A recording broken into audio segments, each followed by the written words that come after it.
Boom. Greetings from YouTubeville. Once again, Danny Savage, Draft Guru, coming out with this is going to be a Dallas mock draft 66.0 Uncensored Cowboy. Thank you for jumping in the chat. But this is an NFL draft channel for all 32 teams. I have done four, like the Four Horsemen. Rome, Georgia. Only 3 people live there. I have done four. I was an NWO parody. I've done 4 32-team first round mock drafts. Tomorrow, I'm going to be dropping 32 first round 32-team mock draft 5.0 edition tomorrow. All right, listen. You're going to hear some different names here and there. Bro, it's January 22nd at 1854. You can't just talk about the same people. Also, I've given everyone I've done in this draft, I've given you already since May.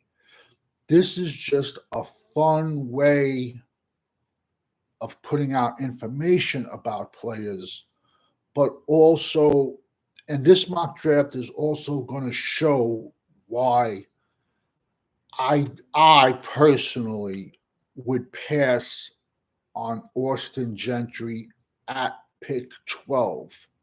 Because if you take Austin Gentry at pick 12 and you see the talent at running back that's on the board in round 2, round 3, round 4, round 5, round 6, round 7, and undrafted free agents, you're going to be sick to your stomach that you used your first round pick on a running back. I said it in May. Running back is the deepest position in this spring's coming draft. All right. Dun, dun, dun, whatever the music is. Pick 12. Dallas takes wide receiver Luther Burden out of Missouri. 5'11", 208 pounds. Let me tell you something. He had a down year, only 675 yards and 6 TDs. This kid legit made a business decision. 100% he made a business decision. Because in 2023, he had 1,212 yards and 9 touchdowns. And the perfect example is how many times have we seen wide receivers from Ohio State just stand on the sidelines, make business decisions, and still go in the first round? The year Garrett Wilson and Olave, I don't even think Garrett Wilson played 4 games. And Ohio State has another sick wide receiver coming out this year, Amika Abuka. But I've talked about him, and like I said, this kid, in my opinion, he made a business decision, and it happens with every single college. These kids just sit back. They don't want to get hurt. But ironically, in the real game of football, when you're out there and you're playing not to get hurt, that's when injuries happen. This kid is gonna be a beast. I see him as a top 10 pick, to be honest with you. Him and Victoria McMillan out of Arizona, big kid. He's like 6'5". So, pick 12, Luther Burden. Nobody throw tomatoes at me. We're having fun. We're in January. I'm going to throw another 100 of these at you before draft.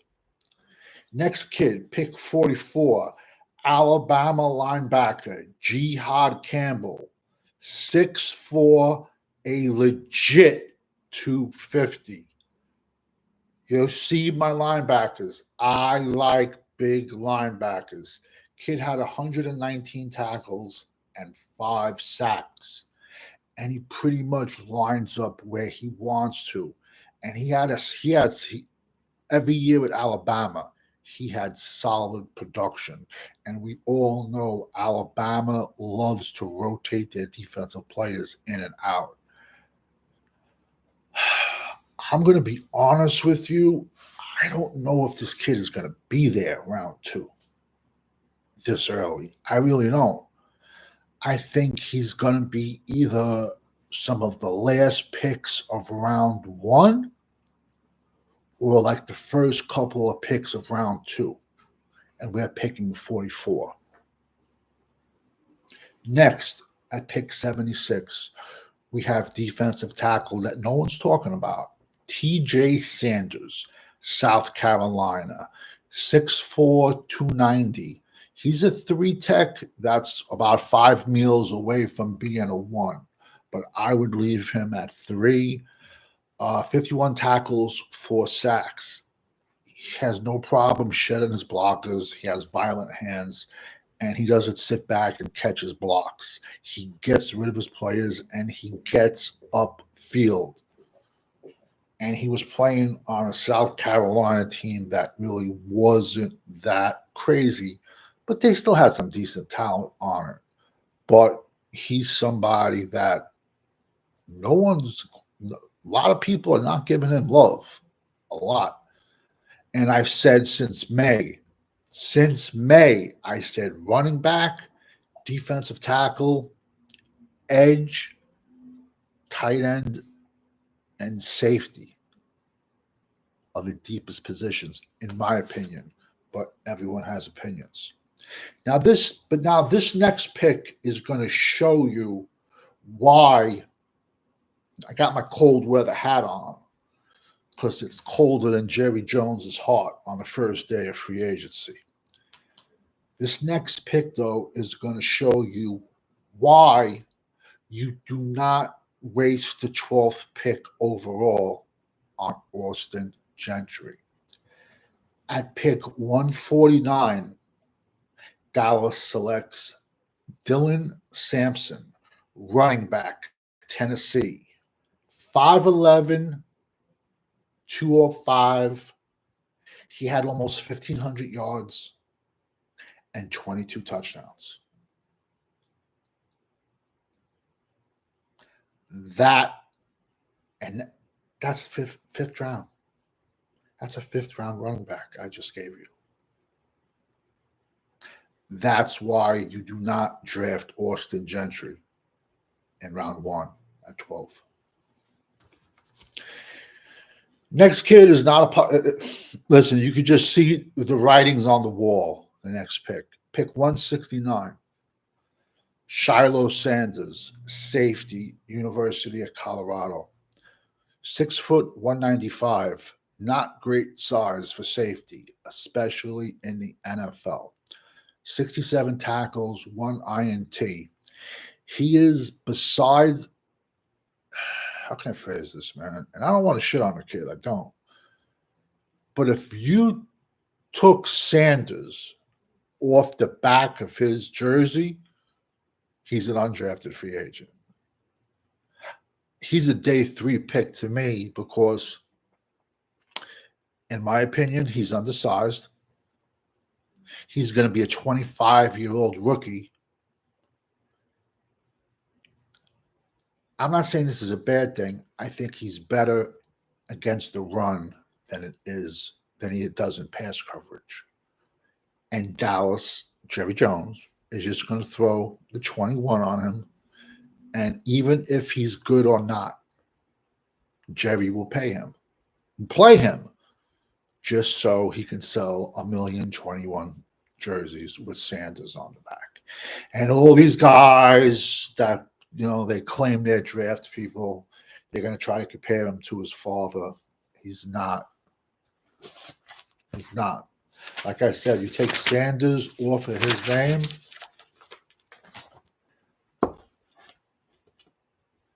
he's an undrafted free agent. Pick 171.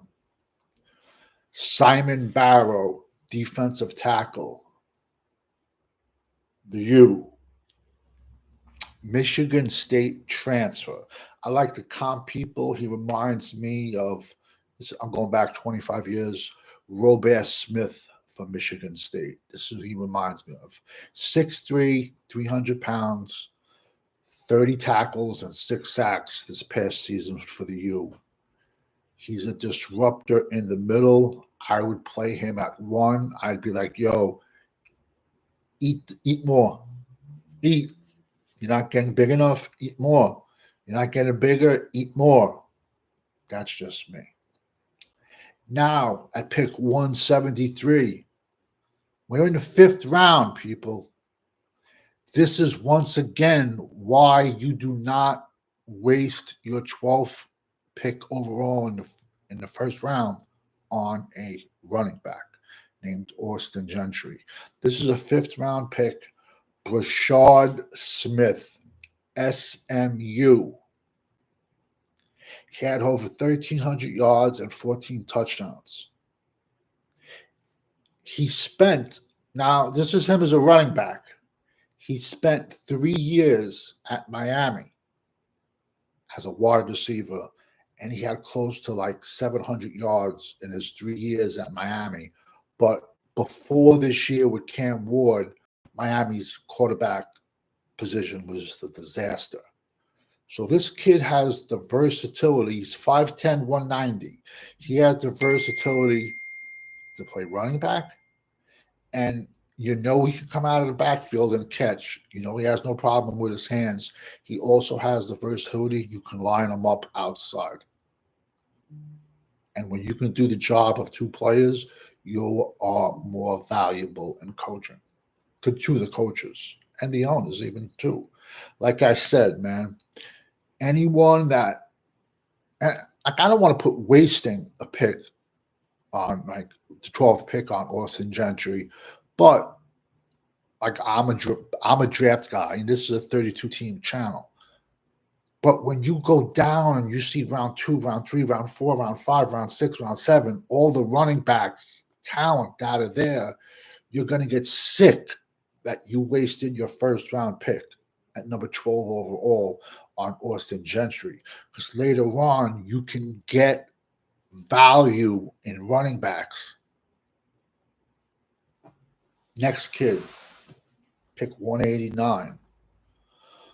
Like I said, I want to come out of this draft with 2 running backs, but Rashard Smith, we can put him at wide receiver or running back, the kid I just gave you from SMU. Next kid, pick 189, LaQuint Allen, running back, Syracuse, 6 foot, 200 pounds. He had 1,000 yards with 16 touchdowns. And in 2023, he also had 1,000 yards. He's 6 foot, 200. Getting that value at 189 would make you vomit if you used your 1st round pick on Austin Gentry. Next, at pick 210, we have, no one's talking about this kid, and I gave you this kid months ago. Ozzy Trapilo, offensive tackle, 6'8", 315. Listen, he's played right tackle and left tackle. When you're 6'8", 315, also when he played left tackle, he allowed 0 sacks. And I'm sorry, but Boston College does put out good wide receivers. Good offensive linemen. They do. And when you're 6'8", 315, you're going to get a lot of looks.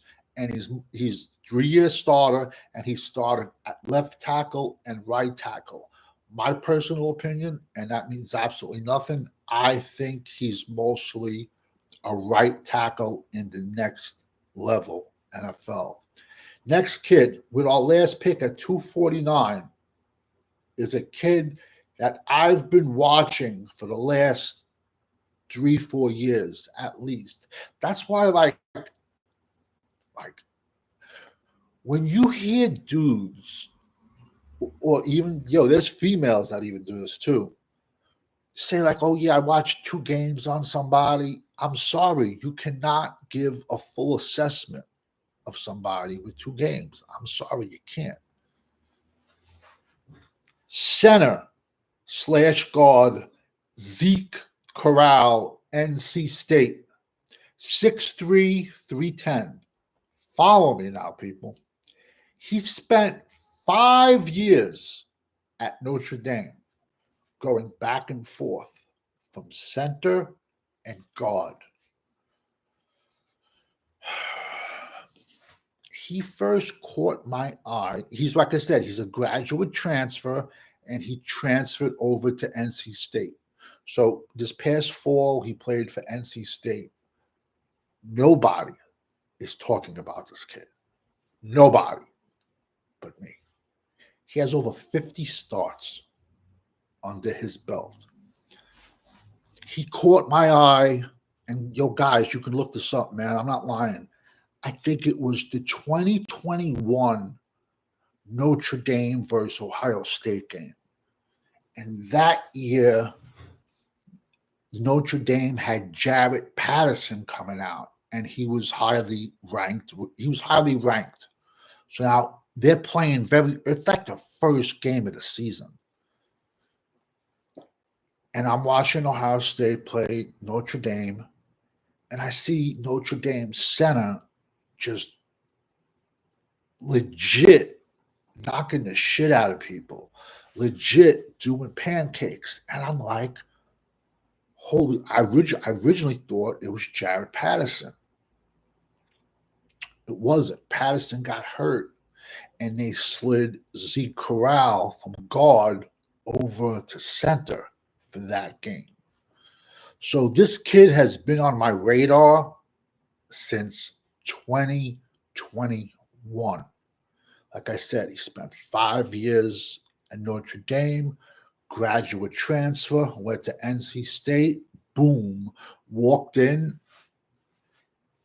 took the starting job, 6'3", 310, and this kid is a technician, and I've seen this kid. He plays. I say it. I like my big centers. I do. He plays much bigger than his size. And like I said, he's been on my radar since 2021. That's what I just saw him, and I put him in the back of my head. I just find it comical when dudes are like, yeah, I got to watch a game or two. And they put out like 250 people. Bro, you realize we got 6 years of tape on people. Why are you only watching 2 games? And like I said, I've given you all to every I can't talk about the same people every mock draft. That's no fun. That's why every mock draft is going to be different. I'm going to probably come out with at least 100 more of these before the NFL draft, especially once April comes. But it's a fun way of talking about players, and it's a way of getting my players across. But today's mission was basically to show you the depth at the running back position in this draft is why you do not take Austin Gentry with the 12th pick overall. Because when the value you're going to see in rounds 2, 3, 4, 5, and 6, 7 is disgusting, the value you're going to see. When I say disgusting, I mean good. You're going to see a lot of even undrafted free agents making NFL teams at running back.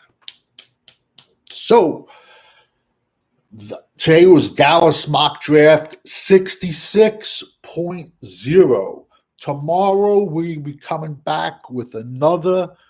Where does Scatterbo rank in my running backs? Here's my opinion on Scatterbo. Look up last year. This kid last year, he played for UCLA, Carson Steele. He went to the Chiefs. In my opinion, Scatterbo is a little bit, he's a more athletic version of him. Also, follow me. Yo, Scatterbo could do a lot of things, and he has crazy heart. But besides Scatterbo, who has yet to play it down in the NFL, and like I said, this kid got crazy heart. Me personally, I would view him as a fullback, and he will be he's going to be in my fullback rankings. Besides McCaffrey, whose basically body has fell apart. And Christian McCaffrey played wide receiver and running back in college. But besides Christian McCaffrey, who's basically fallen apart the last 2 years, and this is not to sound racist because I'm white, I'm Italian. When was the last white running back that excelled in the NFL? And we're not talking Mike Allstott. Mike Allstott was a fullback. We're not talking Peyton Hillis when he played for the Cleveland Browns. He was a fullback. We're not talking, not Darryl Moose Johnson. He was a fullback. I'm talking straight running back. You got to go back to like 1985. John Riggins. So Scatterbo, to me, he is a fullback, and he's going to make or break. Even though he has crazy production, what he does at the combine is going to make or break him. Just being honest, man. And if you don't think what I just said to you, 32 NFL teams have that exact conversation. So listen, I could be wrong, and he can have 2,000 yards. But you know what? The other 70 times I give my analysis on him, I'm going to be right. So I'll take those odds.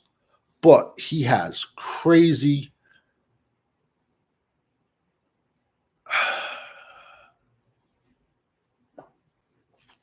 It's possible, man. You have to realize in the NFL, especially this year, because this year is a below average draft, everyone's rankings are going to be all over the board.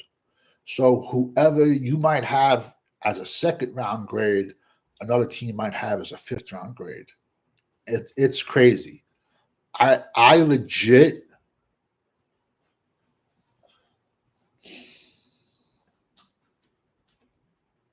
have like 10 to 12 players with a first round grade. This is a very below average draft. Below average offensive line draft.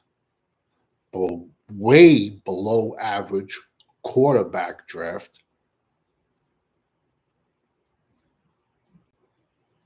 I think we got, we've been spoiled the last couple of years on the offensive line and wide receiver draft.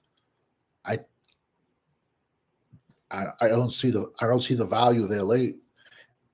At wide receiver, you get to once you get to a certain amount of kids, that position just falls off the board. Tight end is a very strong class, without a doubt. I think it's a strong defensive tackle. I think it's a strong edge class. There's a few linebackers with really good size. I like them. I think it's a strong safety class. I think it's a weak corner class. Not me. Just look around. There's a lot of guys saying this is the worst draft they've seen in 10 years and over a decade. But the people that also say that also, their fathers got them the job, So, like I said, this draft was to prove why you don't spend your 12th overall pick on Austin Gentry. Because I threw out 2.5 running backs that a sick value later on, and I threw out 2 late offensive linemen that legit a great value. And Zeke Correll at 249, he can play center and guard. He'll make a team. And when I see dudes like that make teams, I'm more proud of myself than in the first round. Anyone could do the first round. Let's be honest, man. Anyone could do round 2, round 3. Find me guys round 4, round 5, round 6, round 7. Find me starters at undrafted free agent. That's why when I put out my final rankings, I'm not afraid to put kids in the top 10 that other people have ranked 30 if I like them. I don't care. I march to my own drum. But it's ironic, bro, when those kids make team and they start. And then I throw my videos out there, giving it to everybody. Because we all know when you're rocking with the GWO, it's for life. Thank you, everybody, for jumping in the chat.